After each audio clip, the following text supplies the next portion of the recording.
Tetrápodos y tetrapoditas, soy Cristian Villanueva de la Biología Te Hará Libre y ahora vamos a ver aparato digestivo en humanos y también veremos vitaminas. Los humanos somos heterótrofos holozoicos. ¿Qué quiere decir? Primero, heterótrofos porque dependemos de moléculas creadas por otros seres y holozoicos porque ingerimos materia compleja. Esta materia compleja debe ser descompuesta en el aparato digestivo. Nuestro aparato digestivo es completo, por eso tiene forma de tubo, por eso lo vamos a llamar tubo digestivo. Todo tubo tiene dos agujeros, en este caso uno es la boca y el otro es el ano.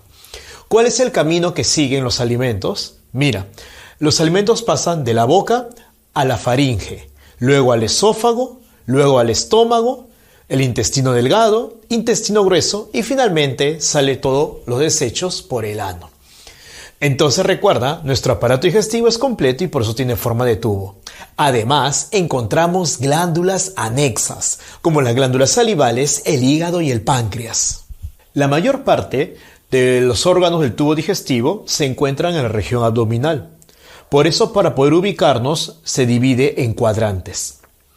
El primer cuadrante se va a llamar hipocondrio derecho. Aquí encontramos al hígado y las vías biliares. El segundo cuadrante es el epigastrio. Aquí encontramos al estómago. El tercer cuadrante se va a llamar hipocondrio izquierdo y aquí encontramos al vaso. El cuarto cuadrante se va a llamar flanco derecho. Ahí está el colon ascendente. El quinto cuadrante es el mesogastrio y ahí encontramos al intestino delgado. El sexto cuadrante es el flanco izquierdo y encontramos al colon descendente. El séptimo cuadrante es la fosa ilíaca derecha. Aquí encontramos al ciego y el apéndice. El octavo cuadrante es el hipogastrio y aquí encontramos a la vejiga cuando está llena y en el caso de las mujeres encontramos al útero. En el noveno cuadrante, que se va a llamar fosa ilíaca izquierda, encontramos al colon sigmoideo. Ahora un detalle, en el caso de las mujeres, en el séptimo cuadrante, en la fosa ilíaca derecha, podemos encontrar también los ovarios, el ovario derecho.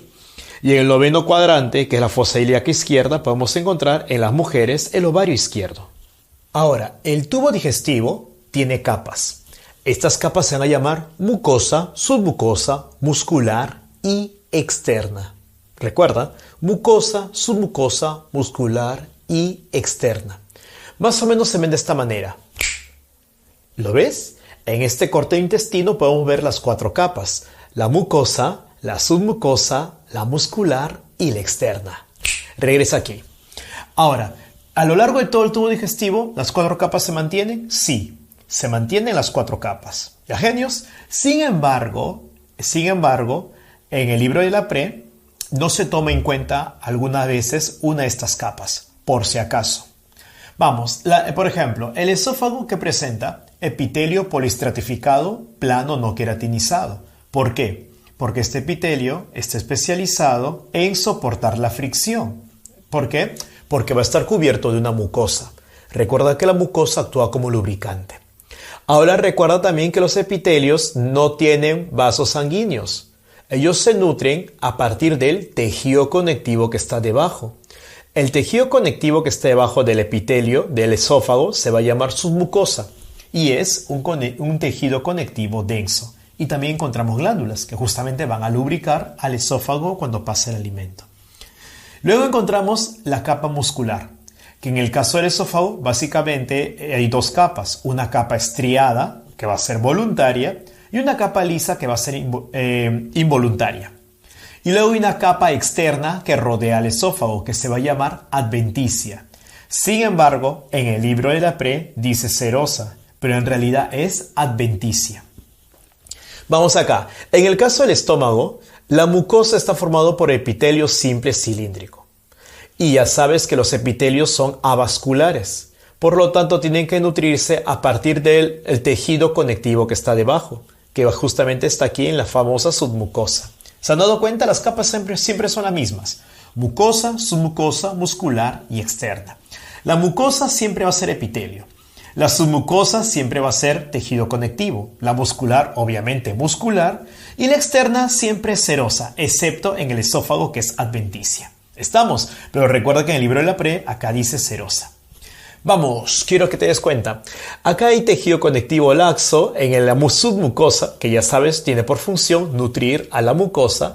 Y debajo de esto viene la capa muscular. Quédate cuenta, dice oigmle. Oigmle. ¿Qué significa ese oigmle? Significa los nombres de las capas. Escucha bien. Oblicua interna. ¿Estamos? Acá hay 3 capas. Una oblicua interna, circular media, longitudinal externa. Oblicua interna, circular media, longitudinal externa. ¿Lo viste? Y luego viene la membrana externa que va a ser serosa. Se va a llamar serosa porque está cubierta de un líquido similar al suero. Al otro lado, el intestino delgado, quiero que te des cuenta, tenemos epitelio simple cilíndrico. Mira, observación. Todos tienen epitelio simple cilíndrico. El único que no tiene eso, ¿quién es? El esófago. Espero que lo recuerdes, que tiene epitelio poliestratificado plano no queratinizado. Vamos, en el intestino delgado, en la submucosa encontramos a las famosas glándulas de Brunner. Las glándulas de Brunner van a producir un lubricante justamente que va a proteger al duodeno cuando pasa el quimo. En un momento vamos a ver eso. Y también encontramos a las placas de Peyer. Las placas de Peyer actúan como nódulos linfáticos, es decir, ahí encontramos glóbulos blancos que van a reaccionar en el caso ingrese algún patógeno. ¿Dónde están las glándulas de Brunner y placas de Peyer? En el intestino delgado. Las glándulas de Brunner en el duodeno y las placas de Peyer en el ilion. Ahora mira, la capa muscular, date cuenta que acá hay 2 nomás. Cile. ¿Por qué cile? Circular interna, longitudinal externa. En el estómago mira cómo era. Oblicua interna, circular media, longitudinal externa. Acá, circular interna, longitudinal externa. Y nuevamente cubierto por serosa. Una pregunta que cae por su peso, profe, ¿y por qué hay varias capas de músculo? Fácil, para realizar los movimientos peristálticos. Los movimientos peristálticos ocurren en varias direcciones. Pueden ser así o pueden ser así. Entonces, para cada movimiento tiene que haber un tipo de músculo. Por eso es que hay varias capas. En el caso del estómago, como hay varios movimientos, entonces hay varias capas. Vamos, el intestino grueso, date cuenta, también tiene epitelio simple cilíndrico, también tiene su tejido conectivo laxo en la submucosa, y la muscular es cile, circular interna, longitudinal externa, y también está cubierto de serosa. Esto que vemos acá es la anatomía del tubo digestivo. Como se han dado cuenta, es bien complejo. Todo comienza con la boca. La boca es la estructura que va a recibir el alimento y tiene sus límites. Por delante tenemos los labios. Por detrás, aquí, esta parte estrecha, es el istmo de las fauces. El techo está formado por el paladar y la base está formado, el suelo o el piso está formado por la base de la lengua, los músculos de la base de la lengua. A los lados tenemos a las mejillas que forman las paredes laterales. En la boca, ¿qué va a ocurrir? Recuerda la digestión química y digestión mecánica. La digestión mecánica consiste en triturar el alimento y de eso se van a encargar los dientes. Y la digestión química consiste en romper los enlaces y de eso se van a encargar las enzimas presentes en la saliva. Una vez que el alimento ha sido mezclado con la saliva, se forma en la boca el bolo alimenticio y el bolo alimenticio pasa a la faringe. El movimiento por el cual el bolo alimenticio pasa de la boca a la faringe, se llama deglución. Recuerda, el movimiento por el cual el alimento pasa de la boca a la faringe se va a llamar deglución. La faringe tiene 3 partes. La rinofaringe, que pertenece al aparato respiratorio y está en contacto con las fosas nasales. La bucofaringe, que pertenece al respiratorio y al digestivo y está en contacto con la boca, date cuenta, es prácticamente la continuación, y la hipofaringe, que solo pertenece al aparato digestivo. La faringe comunica la boca con el esófago. Recuerda también que la faringe se encuentra por delante de las vértebras cervicales y tiene una longitud de aproximadamente 14 centímetros. El alimento de la faringe pasa al esófago. Ahora, quiero que te des cuenta un detalle, que el esófago se encuentra por detrás de esto. Esto que está aquí es la tráquea y en la parte superior tiene la laringe. no pertenece al aparato digestivo, eso pertenece al aparato respiratorio. Por gravedad del bolo alimenticio debería ingresar a la tráquea. Date cuenta, estamos. Pero hay un pequeño detalle, que no lo hace. Porque recuerda, y esto es pregunta, esto constantemente viene en el examen. La tráquea en la parte superior tiene la laringe. Y la laringe tiene un agujero. Ese agujero se va a llamar glotis. Glotis. Y justamente el cartílago que lo va a tapar se va a llamar epiglotis. Eso ya lo vimos cuando hicimos respiratorio. Entonces quiero que te des cuenta, el bolo alimenticio no cae dentro de la laringe, no pasa a la tráquea porque el epiglotis lo evita. De aquí pasa ¿a dónde? Al esófago. Pero la faringe es un órgano musculoso, pero es rígido. Por eso el alimento pasa de frente, es rígido. En cambio, en el esófago comienza la onda peristáltica. La onda peristáltica exprime al esófago. Es como un anillo de músculo que se cierra y empuja todo el alimento hacia abajo. Empuja el alimento hacia abajo. ¿Profe, de verdad? Sí, y se ve de esta manera. ¿Ves? Conforme pasa el alimento, el esófago se contrae. Y eso es la famosa onda peristáltica. Regresemos acá.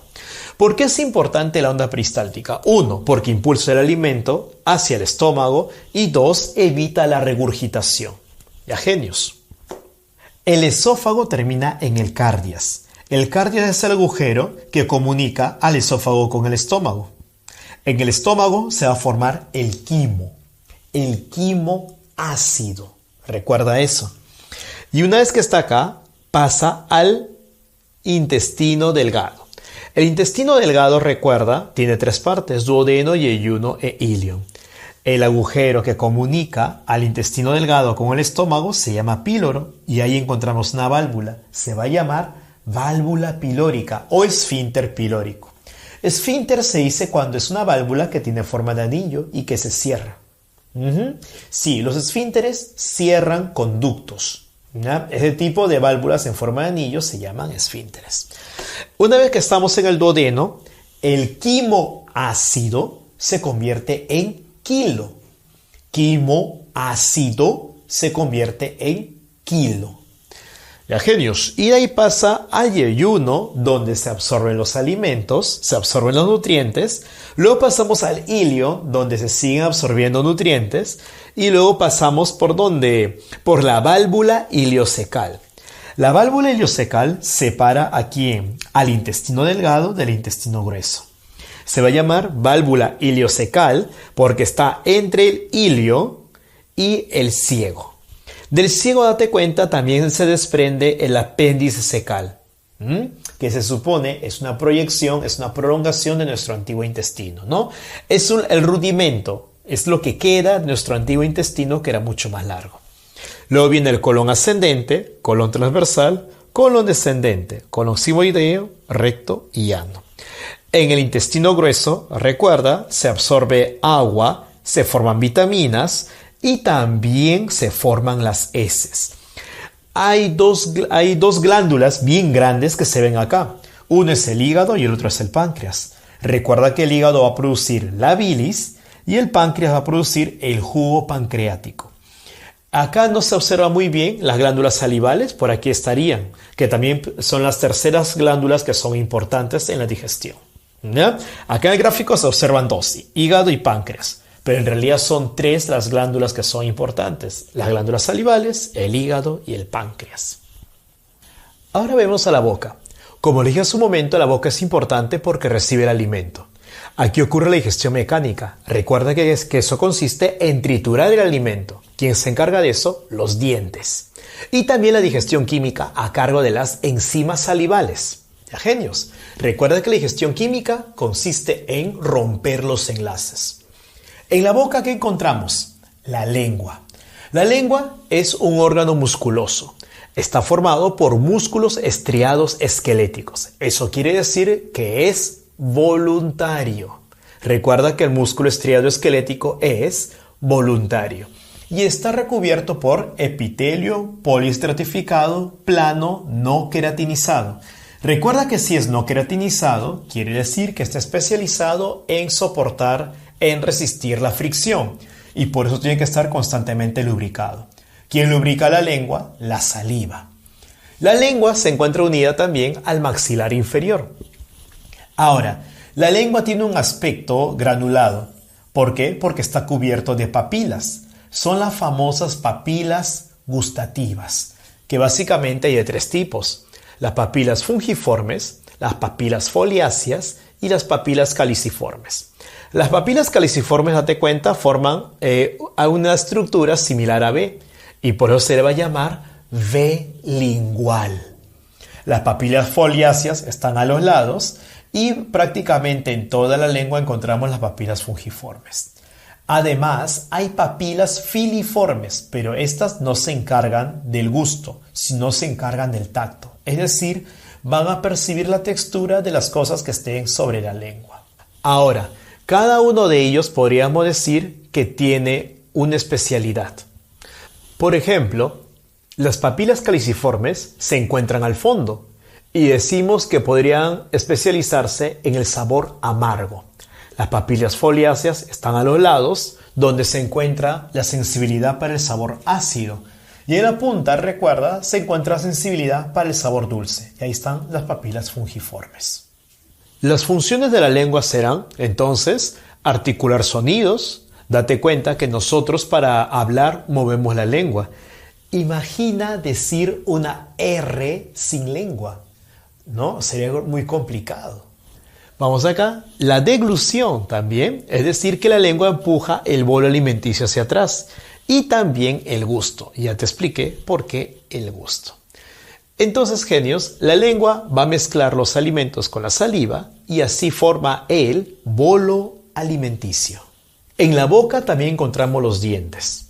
Los dientes son estas estructuras blanquecinas que se encuentran en el interior de unos espacios del maxilar llamados alveolos dentarios. Se encuentran fijos en su posición por medio del ligamento periodontal. Básicamente los dientes tienen 3 partes: la corona, el cuello y la raíz. Hay una diferencia acá entre corona anatómica y la corona clínica. Corona clínica se le llama a la corona que está por encima de la encía. Corona clínica, la que está encima, fuera de la encía. Y la corona anatómica es la corona, pero que está dentro de la encía. Ahora, las capas que presenta un diente son estas. El esmalte, recuerda que está formado por la famosa hidroxiapatita, a la cual también se le puede llamar pirofosfato de calcio. Y las células que forman al esmalte se van a llamar ameloblastos. La siguiente capa es la dentina. La dentina es el segundo, por decirlo de alguna manera, hueso más duro que hay, porque el más duro es el esmalte. ¿Estamos? La dentina es el segundo más duro. ¿Y por qué? Porque también está formado de pirofosfato de calcio, o también llamado hidroxiapatita. La dentina, recuerda, ha sido formada por células llamadas odontoblastos. Entonces pasamos a limpio. Los ameloblastos forman la hidroxiapatita que forma el esmalte. Los odontoblastos forman la hidroxiapatita que forma la dentina. Ambas capas no tienen vida. Por eso cuando la caries está encima es indolora. La caries duele cuando llega a la parte más interna del diente, llamada pulpa. En la pulpa encontramos vasos sanguíneos y nervios. Por eso cuando la caries llega allí ya es completamente dolorosa. Recuerda que los dientes se encuentran en espacios llamados alveolos dentarios y se mantienen fijos en su posición por medio del ligamento periodontal. Ahora, la pulpa y la dentina son las mismas prácticamente tanto en la corona como en la raíz. El que varía es el esmalte. En la corona es esmalte, pero cuando bajamos en la raíz se convierte en cemento.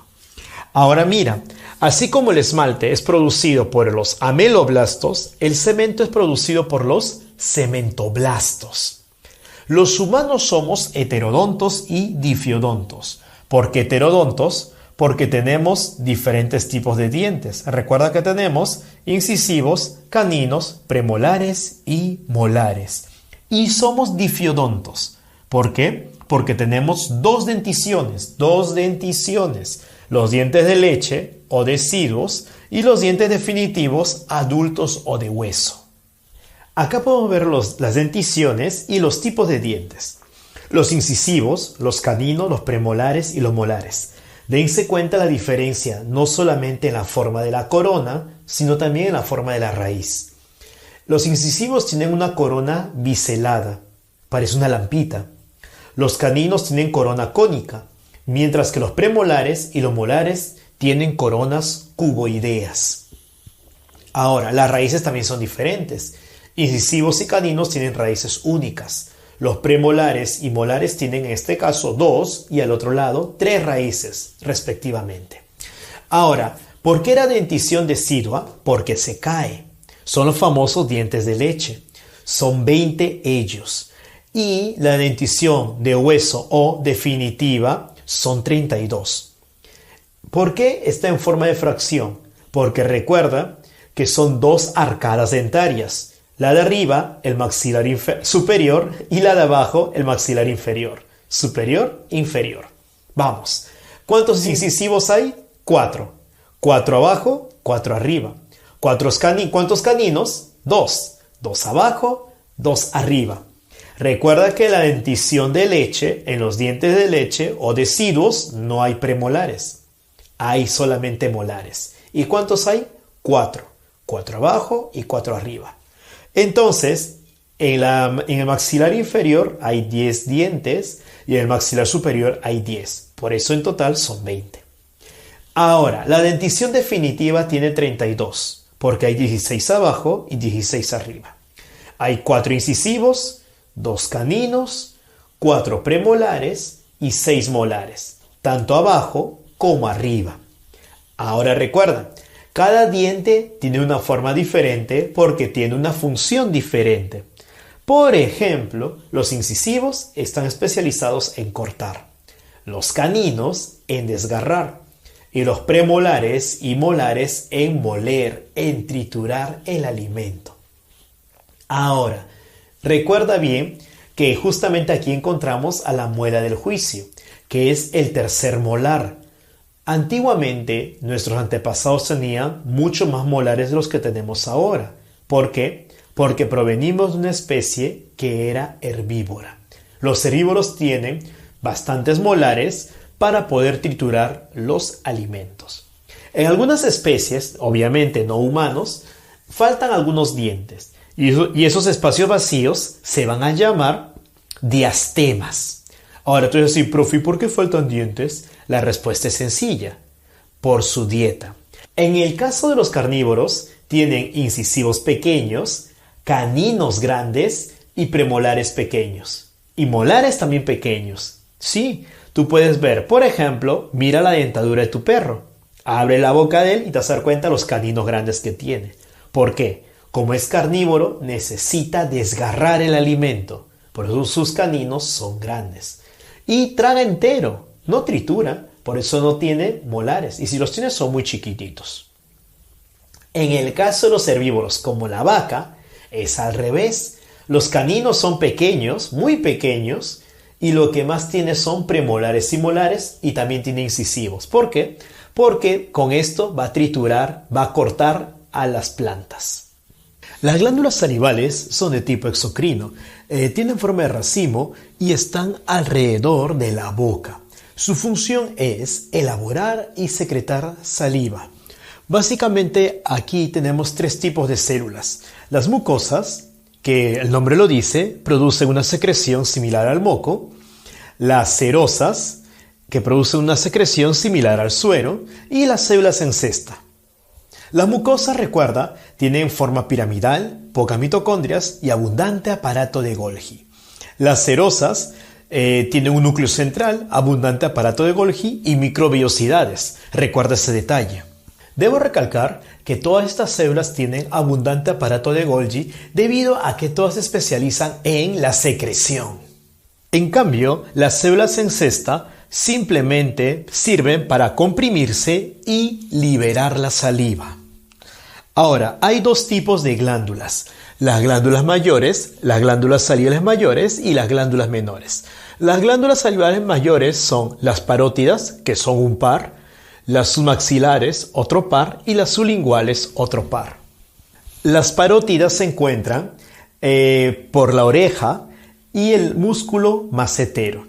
Producen aproximadamente el 20% de toda la saliva diaria y son las glándulas más voluminosas que hay, por eso pesan bastante, mira, 25 o 30 gramos.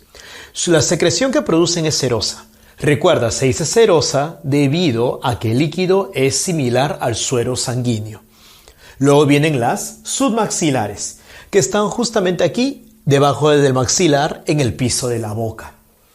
Que tienes que recordar que producen el 70% de toda la saliva del día.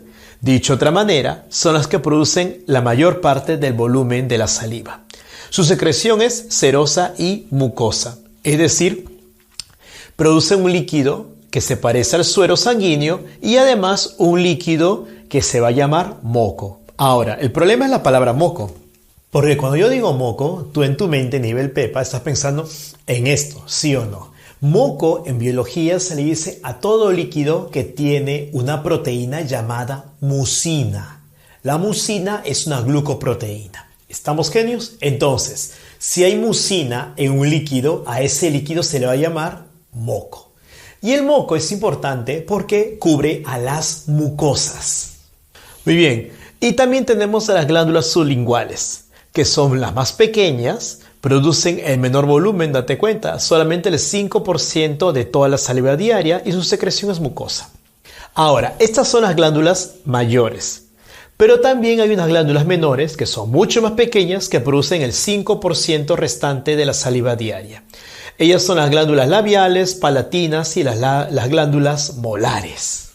Ahora, la saliva se produce aproximadamente de 1 a 1,5 litros.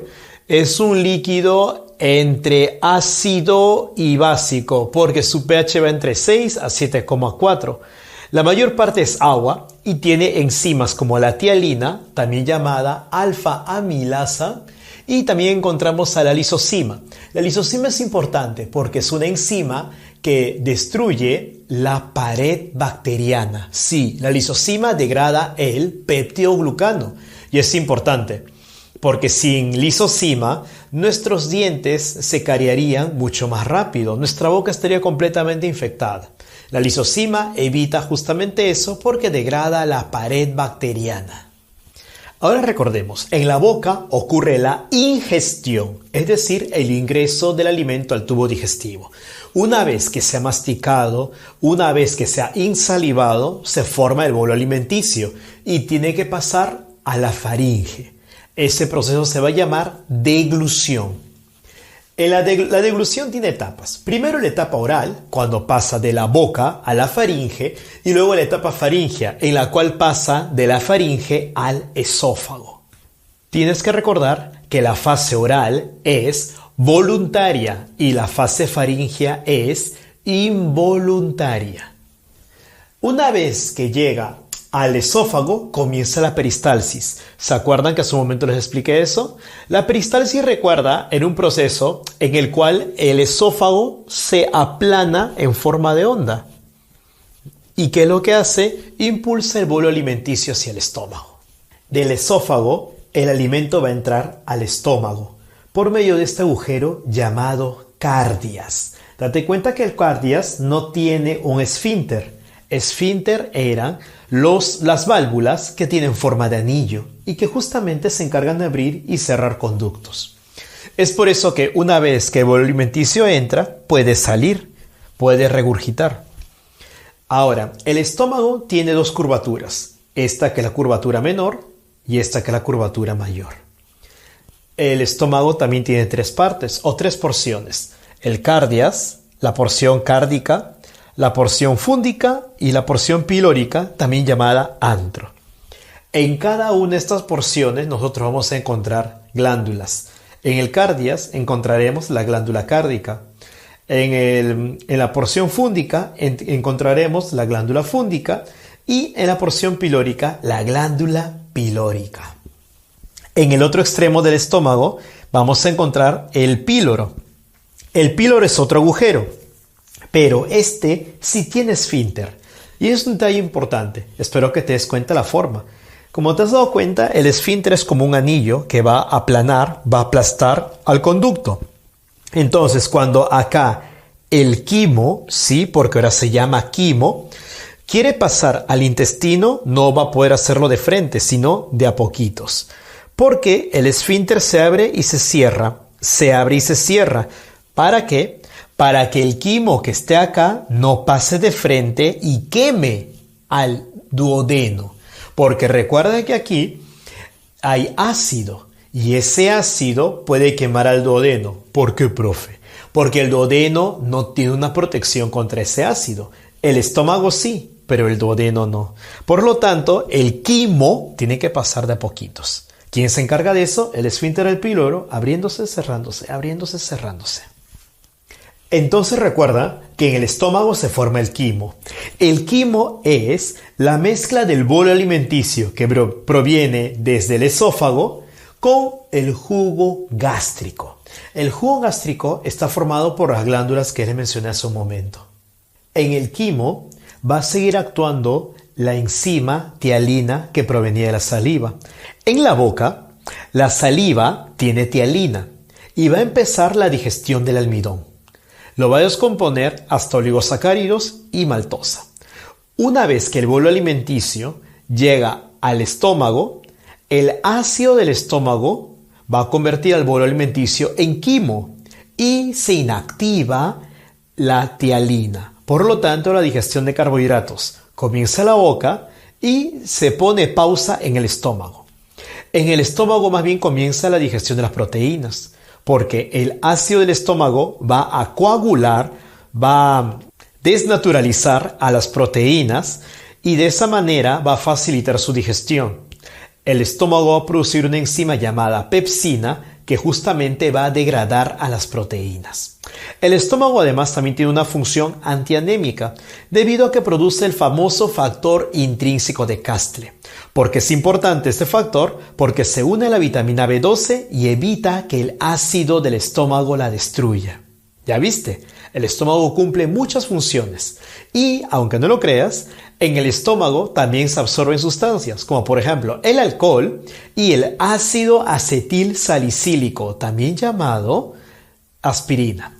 Es por eso seguramente que tú, tetrapodita, tu hijo mío, tienes tu amigo pollo, que toma y al toque le choca. Y eso es obvio, porque el alcohol se absorbe en el estómago antes de que llegue al intestino. Por eso hay personas que toman y al toque caen. Ahora te estaba hablando de las glándulas. Recuerda que uno era la glándula cárdica.